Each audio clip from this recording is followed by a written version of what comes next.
Hello everyone, DK chemistry class में आपका बहुत बहुत स्वागत है। आज हम एक नए टॉपिक के साथ पुनः आए हुए हैं। आज हम डिस्कस करेंगे कुछ क्वेश्चन हमारे पास है। तो ये दिया गया है, calculate total number of atoms contained by 0.01 mole of O3 gas. O3 gas को बोलते हैं triatomic molecules. Triatomic molecules का मतलब क्या हुआ, 3 एटम हैं, इसलिए इसको ट्राई एटॉमिक मॉलिक्यूल्स। ऐसे मान लीजिए 2 एटम ऑक्सीजन के, 1 एटम सल्फर के, तो इसको भी बोलेंगे try atomic molecules. 3 atom oxygen के, 1 एटम आपके सल्फर के, इसको बोलेंगे टेट्रा एटॉमिक मॉलिक्यूल्स।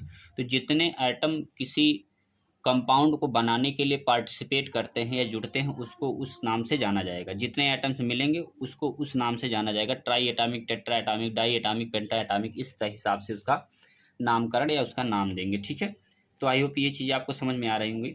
अब हम बात करें इनके कैलकुलेशन की, तो कैलकुलेशन में पूछ क्या रहा है, पूछ ये रहा है कि 0.01 मोल ट्राई एटॉमिक गैस में कितने एटम उपस्थित होंगे।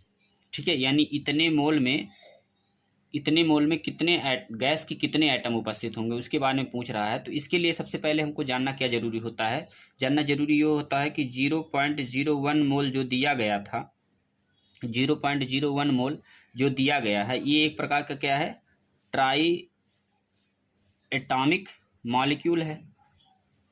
ठीक है, या इसी को हम क्या कह सकते हैं, गैस भी बोल सकते हैं।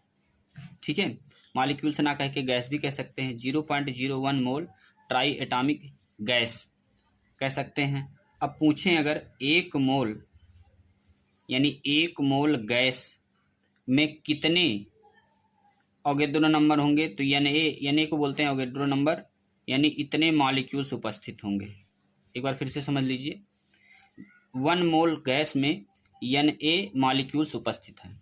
ठीक है, अब अगर हम बात करें 0.01, क्या लिखा गया, 0.01 मोल गैस अगर दिया जाए और इसमें पूछा जाए कि कितने Na उपस्थित, जाहिर सी बात है इतना ही Na मॉलिक्यूल्स होंगे। कितना होंगे, इतना ही Na मॉलिक्यूल्स होंगे, है ना। तो इससे क्या करेंगे, इससे इसके साथ गुणा कर देंगे, है ना।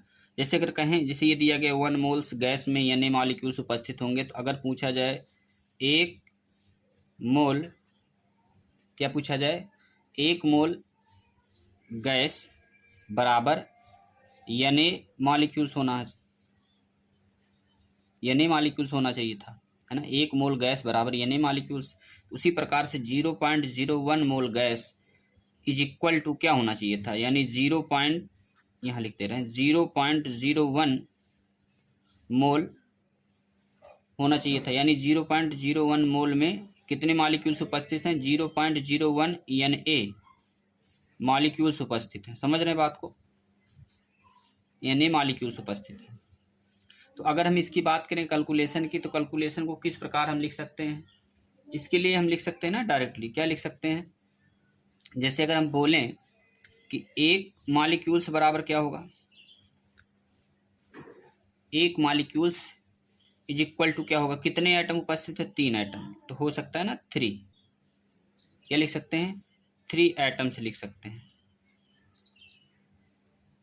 3 एटम्स लिख सकते हैं। अब बात करें 0.01 Na, 0.01 Na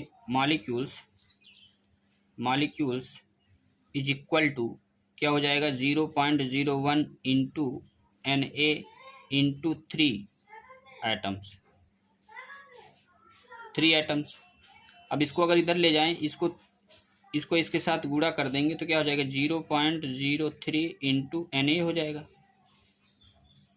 होगा ना Na।